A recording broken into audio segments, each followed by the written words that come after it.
Thank you very much, everybody. We've had a very big day in the stock market today, as you know. That will be 133 days where we set a new record, and that's fantastic. Our jobs numbers have come in fantastically well, really well, and we're with some of our great governors and other leaders of areas of our country that are doing incredible things.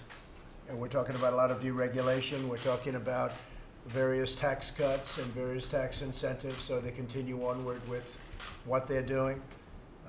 But this is a meeting that was set up, and it was set up a while ago, and I think they're very happy about the fact that we have cut regulations like nobody in the history of our country. We have, in less than 3 years, we've cut more regulations than any president for their full term or terms, or in one case it's beyond 2 terms. We know who that is, Asa, right? In one case, you're a little longer than the 8. And we've cut more than any president ever, and we're going to cut a lot more. And we have we wanted to do 1 for 2, and we're going to be probably 1 for 10 or 12 by the time we finish. I think we're at about 1 for 8 right now. So we've done some things that are pretty amazing. We have a lot of military areas represented at the table, and those areas are doing very well. They're thriving too, as an example, Alaska. But they're really thriving, and our whole country is thriving. It's thriving like never before. The jobs numbers are incredible, best in 51 years. And I think soon we're going to be able to say historic. If we go a little bit lower, we'll say in the history of our country, the best job numbers.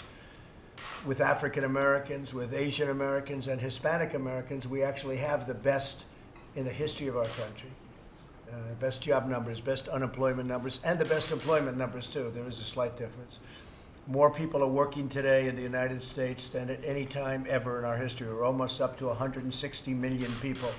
We've never been close. So that's something really good. I think what we'll do is we're going to go around the room quickly and say a few words about the area represented or the state represented. And I'll start off with our great Vice President, Mike Pence, and then we'll go around. Perhaps, Governor, we'll start with you. Okay? Good. Thank you, Mr. President, and it's great to welcome not only members of our cabinet, but really some of the most accomplished governors in the country to the table, people that have been leading in what you have defined as the Governor's Initiative on Regulatory Innovation. From the outset of this administration, you committed to revive the American economy. As you said, Mr. President, we cut taxes across the board for working families and businesses large and small. We've fought for free and fair trade with deals that were just announced and headed to the floor of the USMCA next week. Phase 1 on China, the Korea deal. We've worked to expand access to American energy. But it's been the regulatory initiative that you made a priority in this administration early on that's also been driving 7 million jobs created by businesses large and small and that record unemployment rate.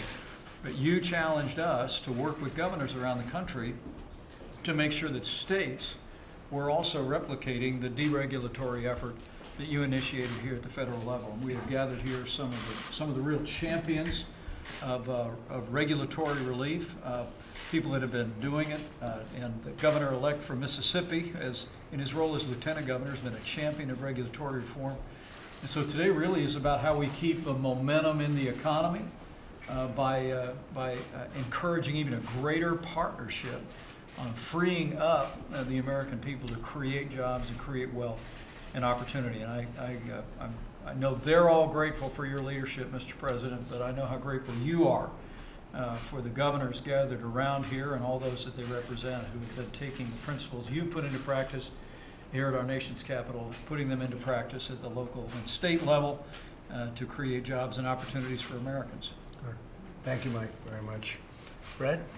Well, Mr. President, following your leadership, my first executive order was the 2 for 1, that right. For every new rule, we get rid of 2.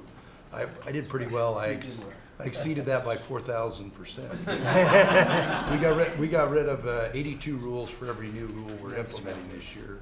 But the whole effort of what it does of reducing the friction costs, particularly startup and small businesses, and people that have a tougher time. Right. washing away that regulatory friction at both the federal level and the state level is a lot of that job creation. It's just, and it's a gift that keeps on giving if you keep being diligent on it, is that atmosphere for people to be successful. The great American story of entrepreneurship only happens if you reduce regulatory friction, and whether it's in licensing, which we're working on, about doing away with licensing requirements and making it to where military spouses don't have to go over a hurdle when they transfer from one state to another, or whether it's just the rules to start. And then when you get done, you got to make sure that it doesn't build back up. So we look forward to continuing to work with your administration on this. Great job. Thank you very much, Brad. Pete? Well, Mr. President, thank you again for leading on the regulatory reform. It's really a key thing, especially things when you get rid of job-killing things like the waters of the U.S., which we've been doing on occupational licensing reform. That's a big thing we've been working on in Nebraska as well. And it just impacts so many people's lives when you do that. So, for example, we have a woman who wanted to open up her own hair braiding business in her home, but because of the rules and regulations in Nebraska, she would have had to have 2,100 hours of licensing, or classrooms to be able to get that license.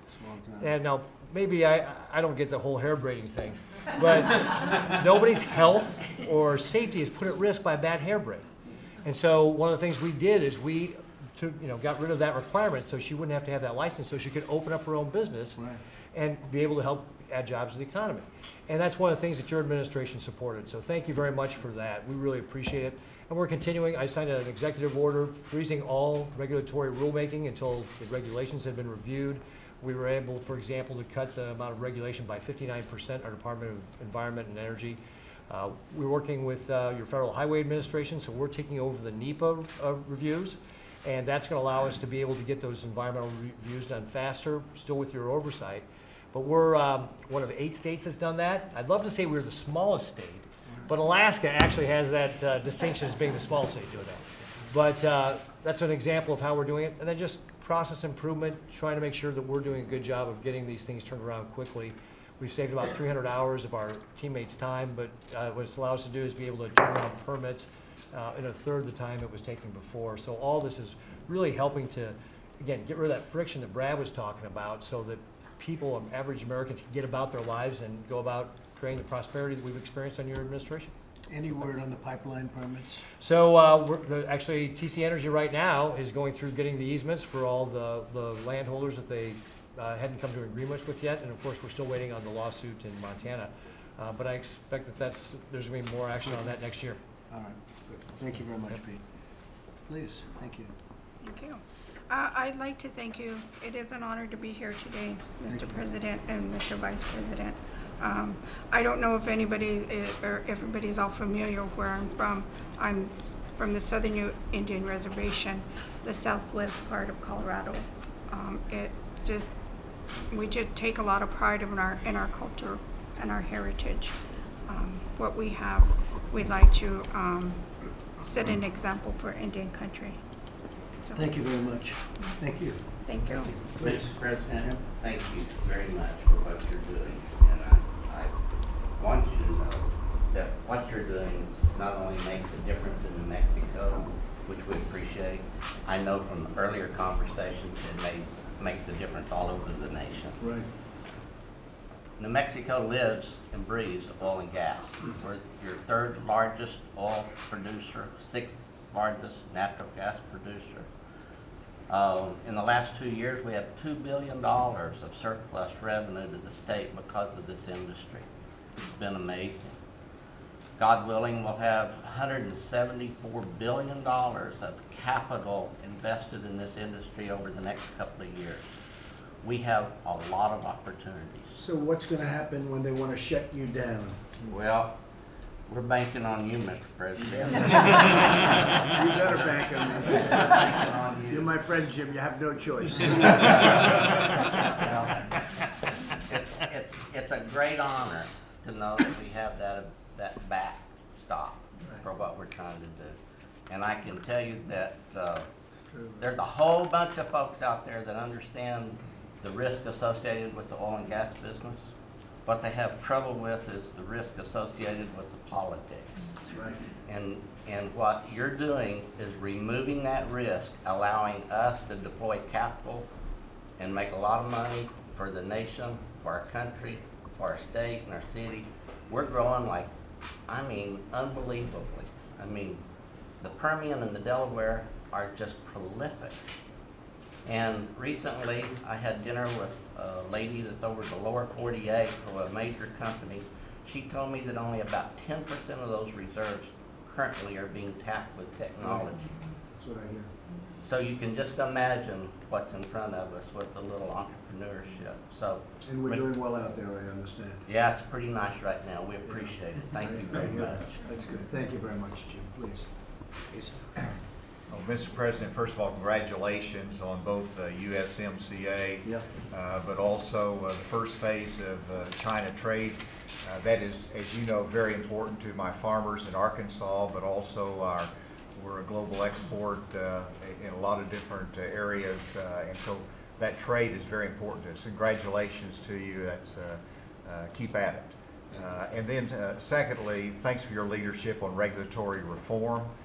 The fact that you and the Vice President has taken a leadership role, and it makes it easier whenever it comes to getting General Assembly legislative support. The public becomes more aware of this. And so we've made it a priority. It does impact the economy when we can reduce the burden of regulations and delays. Just in the air permitting, which is required, of course, for manufacturing facility, we have reduced the wait time for an air permit by 600 days. Now that's just startling to think that there would be that kind of a backlog, but that's a kind of process improvement that helps industry either get a yes or a no more quickly. And then we've taken on, of course, the licensure reform to help those that are coming into the state, and your leadership on that has been very important. So Thank you. Thank you, You've and- done a great job. thank you. Great job. Well, Mr. President, as you know, just a little more than a week ago, we had this just extraordinary jobs report yet again. Yeah. The market watchers, the experts were saying we'd add about 180,000 jobs, which is a good number. And we just blew that out of the water with 266,000 additional jobs, and then adding 41 for September and October. Right. Just another great month. And but as the Vice President said, we have to maintain that momentum. We can't rest content with what's going on right now. We need to continue to look for ways to improve the economy. USMCA is something that you and the Vice President and others have been championing as part of that solution for a long time. But dereg is such a good issue for you and the Vice President, others to be bringing out to the states. The jobs market that we're experiencing, it didn't just come about. There are reasons for it. And deregulation, as you've led it, is one of the prime reasons. The states now can be examples of leadership as well. And as Governor Hutchinson mentioned, occupational licensing, these requirements that you have a specialized license that varies from state to state. We're very concerned about military spouses. The soldier moves from state to state, and the spouse comes along. Military spouses move from state to state 7 times as much as average Americans. So this is a real burden on them. It's a burden on their families who are already sacrificing so much. And so we've been working with the states and others, and with the Second Lady as well, in trying to address that problem. Very good. Thank you very much. And I have to say, Governor-elect Tate Reeves, we spent a couple of days with you, and Governor-elect of a wonderful state, Mississippi, and he won, and he won easily. It was a tough race. It was a tight race, and people were watching it closely, and when he won easily, they don't cover it. Why they didn't mention a thing, but that's okay. They know in your state, but you're going to do a fantastic job, and we appreciate you being here, Tate. Congratulations. That was a great race. You really ran a great one. It was pretty even, and he won by 7, and won by a lot, and we appreciate you being here. Go ahead, please. Well, thank you, Mr. President. And as a good mutual friend of ours says, these guys behind us don't ever cover airplanes that land safely. I guess. But Can I use that? the reality is that, and Secretary Scalia said this, which I think is very important, these job numbers, these lowest unemployment rate in Mississippi's history and America's Yeah. history, the highest employment rate. We actually have 88,000 more people working in Mississippi today than was working 8 years ago. And what's important to note is these things don't just happen. It's not just happenstance. It's the fact that good policies work. They work for Mississippi's economy, and they work for America's economy. And so I just want to thank you very much for your leadership on regulatory reform, your leadership on cutting taxes, your leadership on lowering regulations, your leadership on the trade deals. It's making a difference in my state, and it's making a difference across the country. And thank you, and to the Vice President, for everything that you're doing. I look forward to working with you for the next 4 years. Good job, Tate. Thank you. Appreciate it. Russ, you want to say something? Yeah, I just want to build on the momentum of where we are. So in the first 3 years, the President has been able to lower regulatory costs by $50 billion over 3 years. We're going to double that in the year 2020. What that looks like is about $220 billion of savings to the economy per year. So substantial growth from deregulatory initiatives. That's about $3,100 per family that's going to benefit when we're all said and done, when the President and the Vice President are all said and done, of real money in households' pockets. That looks like about 3 mortgage payments. That's about the size of a family's entire gas bill for the year. So this is real money, real benefit, and it's only just begun. Good. Thank you very much. Eric? Well, let me pile on the praise and tell you why it's so easy to do so in terms of a few Indiana indicators. When the Vice President handed me the keys in Indiana, we were heading in the right direction, humming along. But since that period of time, our budget committee just threw out our revenue numbers for the first 5 months of the year. We're 200 million plus above where it was projected to be. We've got about 13.9% in our cash reserves. About 2.29 billion in cash reserves. We got more people working, just like in Mississippi, than ever before in our state's history. We've tripled the foreign direct investment in the last 3 years. And so we are moving in the right direction. And it's because of, as good as it was 3 years ago, it is great right now because of this partnership and because the tax and the regulatory environments work. Big difference. Yeah, huge. It is the difference. Great job you're doing. Thank you very much. David? Well, sir, we manage a lot of land. Some of that land is Indian land that we manage with the tribes. And so today, Chairman Sage and I began a process with the rulemaking that will allow them to better define how they want to have their land managed. And then we'll approve a single permit that then they can manage the land going forward. So it's really exciting. Interior has been a leader in the deregulation effort. We've issued the second most deregulatory number of regulations, and we've really punched above our weight. Our permitting times are down, and revenue for oil and gas is nearly double from where it was when the President took over. That's great. Thank you very much, David. Please, Governor, go ahead. Mr. President, it's a pleasure to be here. I want to thank you for all the things that you're doing, because I don't think what people realize is the numbers don't lie. The numbers don't lie when you're talking about unemployment, investment, et cetera. And what you're doing for the country is obviously helping Alaska tremendously. Kind of far away, tucked up there in the north, but we now have record unemployment in Alaska. Our GDP is up now 2 quarters in a row. Personal income is up higher than it's been in 10 years. More personal wealth is being created in Alaska. I also want to do a shout out for the troops. I don't know if folks know this, but whenever the President flies over to Asia, he lands in Alaska, he refuels, but unlike some others in the past, he gets out of the plane and he goes and he meets the troops. And they talk about it all the time, all the time. And I get an opportunity to talk with the President. It's not just a BS session, but it's about what can we do to help Alaska? What's happening in your state? What do we need to work with? And I would say, Mr. President, and I'm being honest, I can't think of a president that's helped Alaska more than you have with trying to deregulate a number of the projects that we've been working on, helping us gain a leg up again to be one of the top energy producing states in the country. And I just want to thank you. And in terms of regulation, in terms of helping the military spouses, we're doing our part. We're looking at 239 different regulations to either modify or roll back in over 100 professions. We have a large indigenous population in the state of Alaska. About 15% of our people are Alaska Natives. And your work on working on missing indigenous women, your work on public safety, your work on opiates, again, the numbers don't lie. You're doing a tremendous job, and I want to thank you on behalf of the people of Alaska, because what you're doing is helping us tremendously as well. And now logging, we did a big thing on Absolutely. logging, and we Promise did a national. very big thing on Anwar, which is potentially the biggest in the world. We'll see what it is ultimately, but it's potentially the biggest site in the world, so it'll be very interesting to see how that turns out. Thank you. Great job. Thank you very much.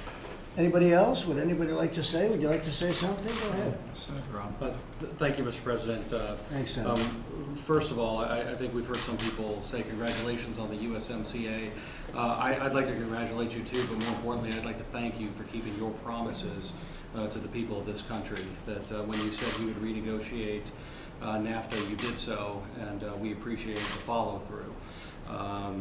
Ohio is doing great right now. Our employment numbers are good. We're running a surplus as well.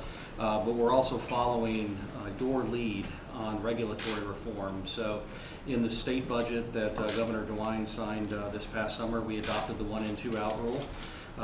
We actually passed legislation in the last week related to military spouses so that they can get reciprocity and get working quicker. And we have new legislation that was just introduced, similar to what has happened in Arizona, that would, for many areas of occupational licensure, grant reciprocity from other states. And you have a lot of car company expansions, and you're doing really good. We've had some very good news in Lordstown in the last few weeks. I know, I've been pushing it very hard. That's good. Christine? Yes, Mr. President. First of all, thank you for making your senior staff available to us today. We sat down for an hour and a half, and it was just really nice to have a give and take and really hear from them some of the details of things that we can dig further into, things that you're doing that maybe we won't have time to discuss right here. But also on behalf of South Dakota, thank you for the trade agreements.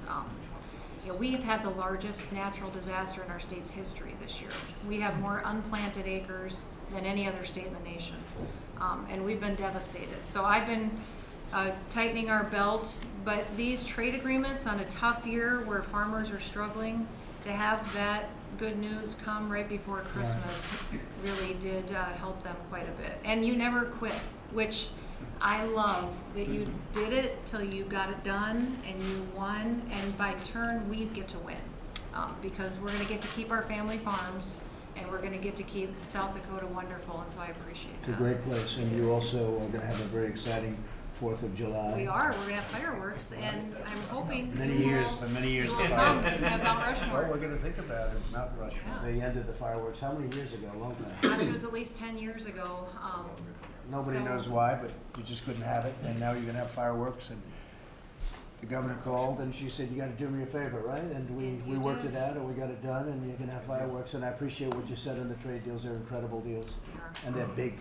Yeah. And they're big. And every once in a while, you'll hear a critic. There's never been deals like this, man. But you have some globalists, they want us to lose money. Sometimes you have a globalist get on, I watch it. Who cares about the United States? Let's lose money. I'm the opposite.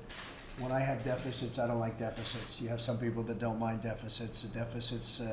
I don't like factories closing and plants closing in this country, going to another country, taking our jobs.